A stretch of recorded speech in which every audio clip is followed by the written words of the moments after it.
Hello gamers, today in the honour of Spooktober, I've decided to take a look at why I and so many other people enjoy the genre of horror.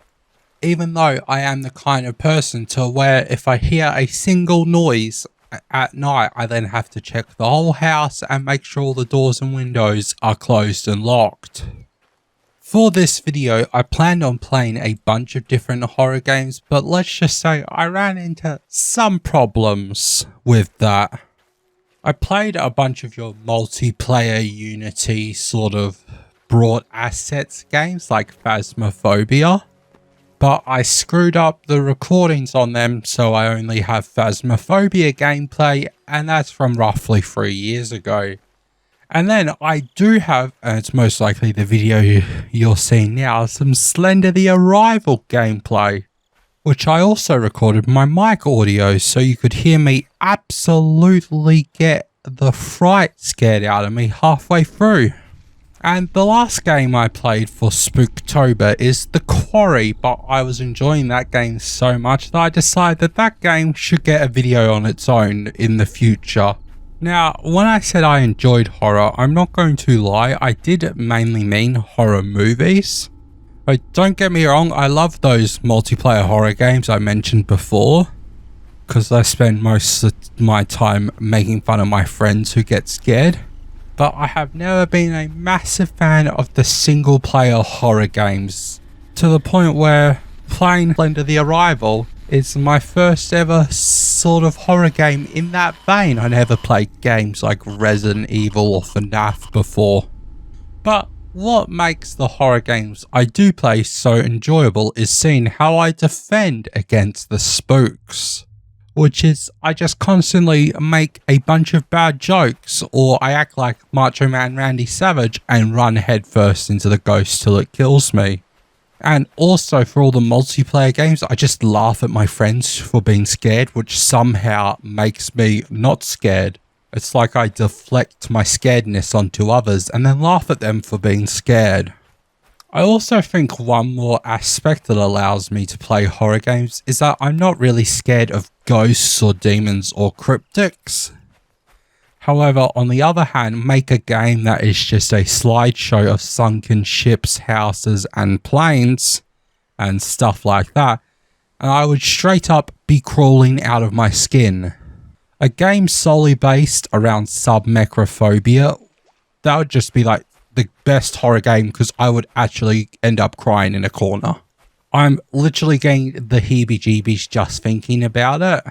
To the point where for the writing of this script, I have no idea how to spell submechophobia. And I'm not going to look up to see if I've spelt it correctly because I'm not looking it up on Google and taking the risk of seeing a photo of the Titanic or something like that.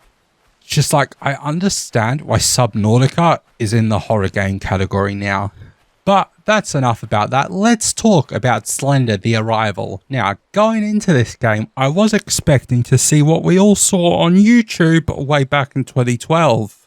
That being a crappy looking Unity game where you run around the same forest looking for bits of paper with a 7-foot something NBA reject chasing you around in a suit.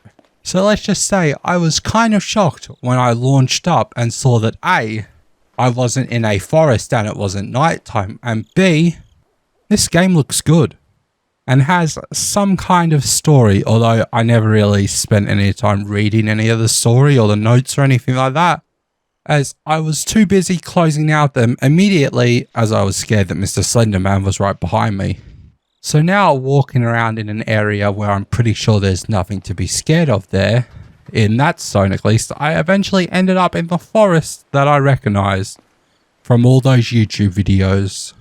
So in my first sort of go at trying to collect all the notes, I found 3 of the notes right off the bat. And then once Slenderman showed up, I went back to that macho mode and just ran right at him to get the death animation over with to see if it's scary or not. Oh. Well, that's him. Oh, hello.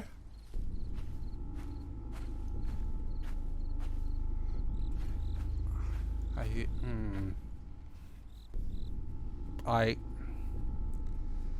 kind of just want to go and get the first scare over and done with. Is he moving closer? Oi! Oi! Come here! Oh, this is weird. Yo. The closer I was, the better. Hello! Oh, that's actually not very scary. Which, to be honest, not that scary. Honestly, I think the death animation in Phasmophobia is a bit more scarier. So, now on to the second attempt, where I sort of took a better look at the map as I realised it had completely changed. I was also not aware that that happened in the original Slender Man. So I thought I'd scope out the area a bit, and whilst doing that I found a building. And whilst looking around the building I found out it had a note in it, and I was like, okay, well, this is my first note.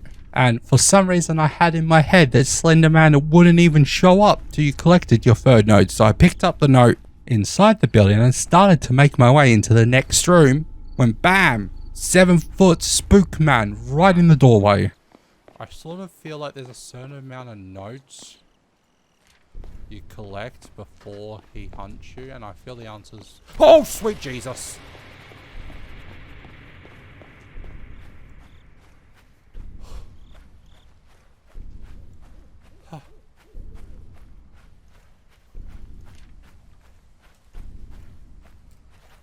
I'm gonna scratch everything I said about that certain number of notes you have to collect before he hunts you.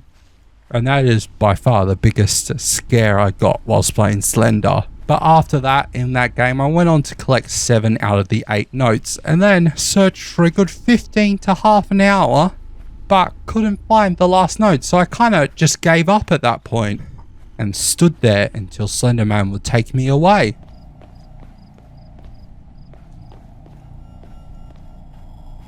Yo, you cannot fit out that door. Do not be capping, man. I better see a solid head bend. I'm just gonna go. Oh, has he got me? Oh, what's he doing to me? Oh, sweet Jesus. But after I thought I had been killed by the Slender Man, I awoke in a nice wooded area, different from the start of the game, so I made my way to the biggest building I could see, that being some form of radio tower. However, to get there I needed to go through an abandoned mineshaft, which is just a horrible idea. Not just because it's a horror game, but you don't know how safe those are. Those mineshafts could be willing to collapse at any moment. However, if you couldn't guess, as soon as you get into that abandoned mineshaft, there's a separate sort of game mode you need to do. Sort of like collecting the notes, but this time you had to turn on a bunch of generators in order to use the elevator. And whilst doing this task, to my knowledge, you are not hunted by Slender Man, but by what I can only describe as crackheads. But when I sort of ran into a crackhead on my third generator, they just sort of knock you down and run away afterwards. So I decided that it would be a good idea to give chase, which of course ended up in my death. And after that, well, it started to get a bit late. Your boy got tired. So I went and watched the best Barbie movie of all time, Barbie and the 12 Dancing Princesses, and then caught some Z's. Slender The Arrival was alright. It fell victim to the fact that I felt like I wasn't doing much, like my only task was to survive and collect bits of paper. And this is also where I find games like Phasmophobia a lot more enjoyable, not only because I'm playing them with what little friends I do have, but you have clear objectives. That being to find out what type of ghosts there are in the area. You have tools to do so, and you also have some tools to help fight away said ghosts or demons. You can hide in the closest closet and such, or even fight back with crucifixions and smudge sticks. Crucifixes, sorry, not crucifixions. You can't crucify the ghosts, I don't think. And if you get too good at the game, or you just get bored of going into rooms and finding out the same things, the game also has side objectives for you to do, like taking photos of the ghosts or surviving a certain number of ghost hunts.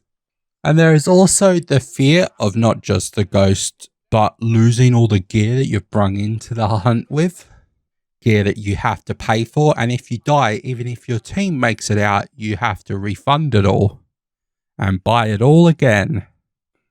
Luckily, that was never really a problem for me, as I had a sugar daddy who would be buying all the equipment for me, which was quite good.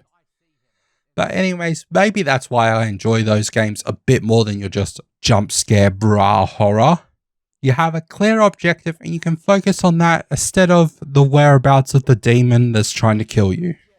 And in the case of games like The Quarry, from what I've played of it so far, you can focus on the narrative of the game, or the fact that it seems like every second person in that game is voiced by some incredibly famous person.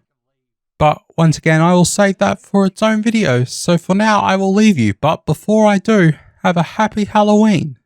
Stay safe and of course, trick or treat.